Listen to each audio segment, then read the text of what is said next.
almost a delight in seeing somebody else hurt. That day, I saw him for what he really was, which was a monster. Evil Lives Here. All new season premieres Sunday, January 1st.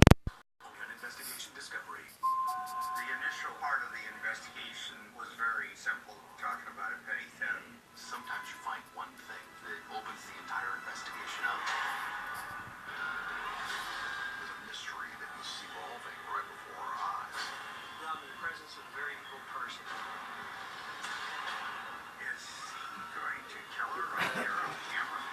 Pandora's Box, Unleashing Evil. All new series premieres Thursday at 10, only on Investigation Discovery.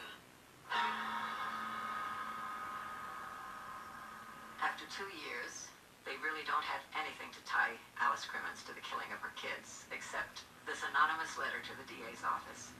This tree is actually blocking the line of sight. From someone who says that she was looking out her window that night, and she sees a woman walking, carrying a bundle under her arm, wrapped in a blanket, leading a little boy by the hand, walking with a man. When they open a car door, the man takes the bundle, tosses it in the back seat, and hears the woman say, "Oh, don't do that to her, don't throw her." Did you see the one with the light in it? Yeah. It's either that or the one on the right. Probably the best investigative work was in tracking down the letter writer. It was aces. It was great. They figured out the sight lines. They figured out who had air conditioning. They knock on doors. They find Sophie Yaremirsky. Sophie has a kind of a funny history. You know, she's a few mental problems, but she says she's the letter writer. And then they ask her, well, could you see who the woman was? And sure enough, Sophie says she could. Alice Crimmins? Yep. Alice Crimmins, you're under arrest. Leave me Ma'am, alone. please come with us. Stop. Get off of me. Please come with us. Ma'am, please, please.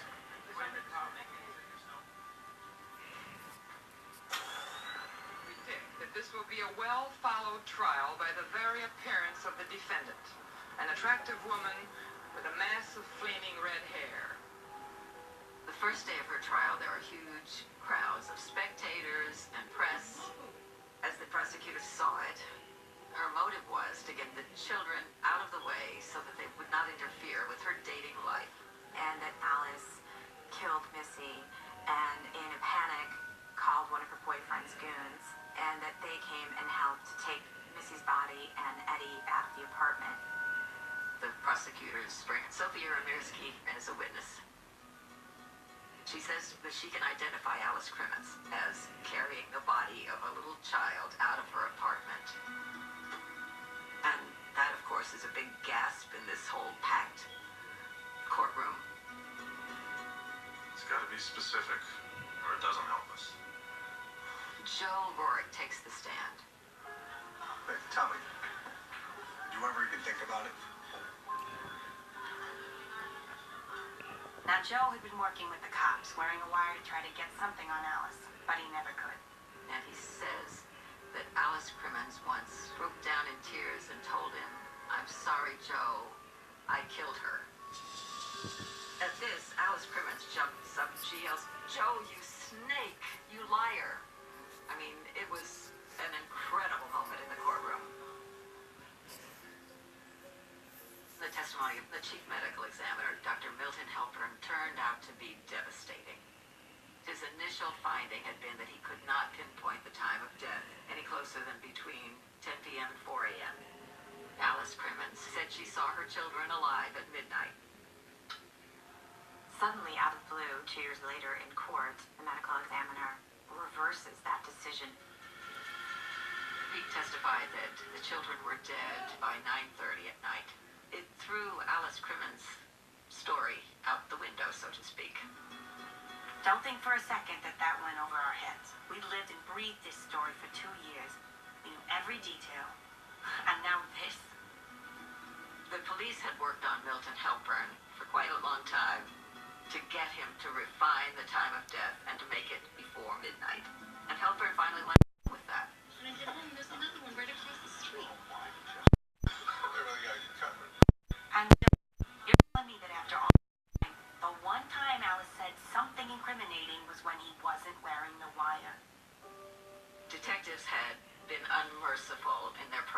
of Joseph Rorick, telling him what could happen to his life if he didn't. So he becomes a really problematic witness because he had ulterior motives.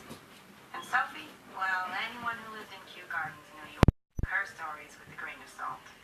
She claimed she heard the guy saying, hurry up, and the woman saying, don't throw her in the car. Like, you couldn't hear that.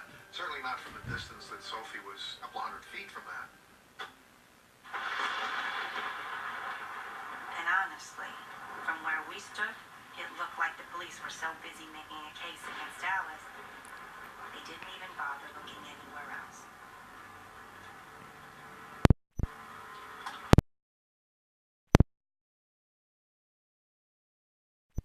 Investigators asked him a lot of questions about his children's bodies, the bruises, the decomposition. They were more interested in than a parent. Grieving parents usually don't want to know about the injuries to the children's bodies. And when the children were alleged to have disappeared, he's there in a car.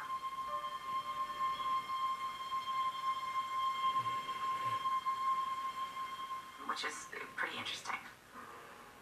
And what about that prowler? I know it seems like a story to scare kids, but who knows? Wasn't it worth looking into? The kids had a history of going out the window, looking for food. The screen was not bolted in. And very early that morning, Eddie could have gotten out of the window, taken the screen down, moved the cart, gotten his sister down, and they went off looking for something to eat for breakfast. They could have gone out the window and encountered this stranger who fed them another meal and ended up killing them. When the trial comes, a mental health expert did write in and say that they were conflicted ethically about this, but that they had had a patient who mentioned the murders and mentioned involvement. The patient ended up committing suicide. You let enough time go by, and none of these leads can lead anywhere because they vanish. Peering had so convinced them that they had the right answer that they just weren't going to look anymore. I'm no lawyer, but honestly, I didn't think they had made much of a case. And just when I was starting to feel like Alice had to be innocent. Huh?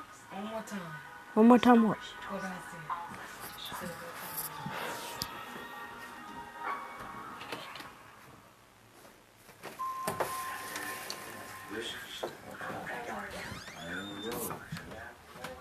I said cut the light.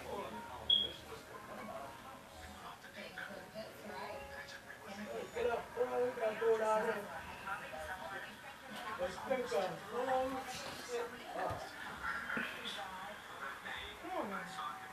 Oh.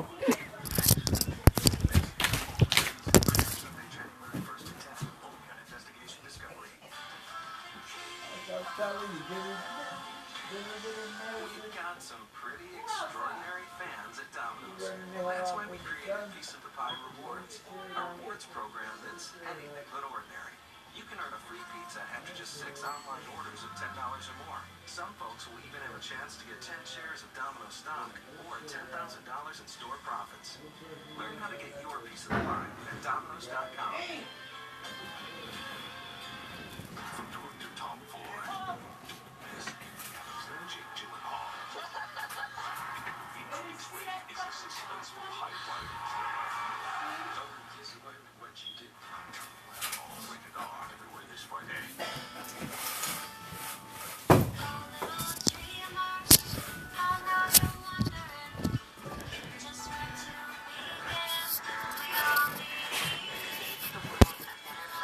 With Nestle Toll House. Why the Phelps face? Old computer slowing you down? You know. I know. New computers are super fast. And yet here you are with a new world record for the slowest computer. You know about it. Now do something about it. Upgrade to a new PC. Nothing says treat yourself like Red Lobster's holiday seafood celebration. So try new dishes like the Grand Seafood Feast and Wild Caught Lobster and Shrimp Trio with a lobster mac and cheese topped lobster dip. Come treat yourself to feast fit for the season before it ends. Cereal playing hide and seek. Dust builds up every week. Pebbles piled on the floor. Milk will spill when children pour. Playdates often end in glitter. Why can't cats clean up their litter? Coffee grinds that hit the ground. The cordless hand vacuum to have around. For fast cleanups, take home a Black & Decker cordless hand vacuum. Portable and affordable at your favorite stores. Yes. Black & Decker. Introducing the Nutrininja Duo. Use the cup for nutrient extraction. Break down whole ingredients for delicious super juices and smoothies. And now, snap on the bowl. So you can pull ingredients together to create your own nutrient fusions. With the touch of a button, make nutritious dishes fast, fresh, and easy. Get nutrient extraction and fusion with the Nutrininja Duo. Olay Total Effects. Vitamin enriched to revive skin and fight 7 signs of aging. Your old school dance moves might show your age. Your skin never will. Olay Ageless. Discover how past lives, dreams, and soul travel can help you step out of the crowd and master your spiritual destiny. By looking within, you can explore your dreams, past and present relationships, and gain valuable insights to improve the quality of your life every day. If you would like to discover spiritual truth through past lives, dreams, and soul travel, then call 1-888-LOVE-GOD for your free spiritual experiences guidebook from Eckankar. 1-888-LOVE-GOD. People who have been diagnosed with mesothelioma have many questions and they deserve answers. That's why we offer this free book. Call 877-MESO-LAW or go to mesolawyer.com. It's toll free, 877-MESO-LAW. It has been an honor and a privilege to serve alongside you men.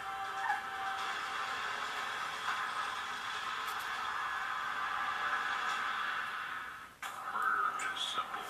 There's only 3 motives: money, sex, or revenge. Lieutenant Joe Kenda is the homicide hunter.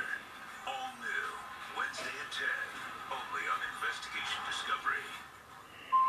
The initial part of the investigation was very simple, talking about a petty theft. Sometimes you find one thing that opens the entire investigation up. There's a mystery that is evolving right before our eyes. I'm in the presence of a very evil person. Yes, you're a killer right there on camera. Pandora's Box. Unleashing Evil. All new series premieres Thursday at 10, only on Investigation Discovery. This was the longest day so far in the continuing murder trial of Mrs. Alice Crimmins, and in many ways, perhaps the most dramatic of them all. Mrs. Crimmins was the only witness on the stand today, on a day marked by outbursts from all sides. Reporters always wait for that moment when a defendant takes the stand, especially one like Alice Crimmins. Alice was asked about Joseph Roerick. And the prosecutor asked, did you ever swim in Joseph Roerick's swimming pool when his wife was away? She said, well, yes, I did. What were you wearing when you swam in Joseph Roerick's swimming pool? And Alice, direct as ever, said, one time a bathing suit, one time nothing at all. And when you were swimming in Joseph Roerick's pool wearing nothing at all, where were your children? They were dead, said Alice. I mean, you can imagine the shock that went through that courtroom. Just gasps of absolute horror. What was wrong with her?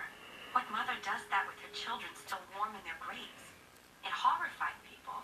But no matter how sickening it wasn't proof she killed those kids. The day of the verdict, it seemed like all of Queens was there, and everybody had an opinion. Like I'm here every day. I'm here every day taking a look at this case.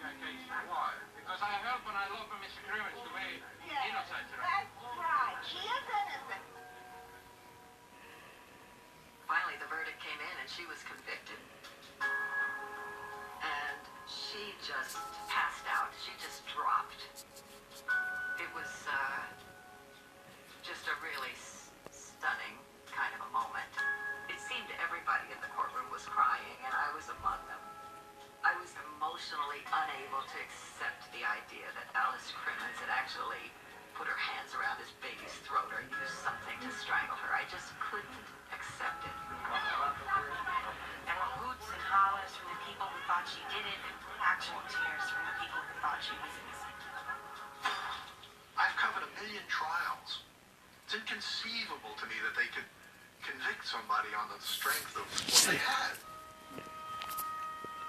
The motive doesn't really track with Alice. The police believed that Alice wanted to get rid of the kids because they were a damper on her swinging lifestyle. I saw no evidence that the kids actually were hindering her lifestyle. If she wanted to be free of the kids, she would just let Eddie take the kids. She doesn't have to kill them. And there's almost always an escalation of violence. There was no evidence that these kids were ever physically harmed. You know, we're supposed to believe that just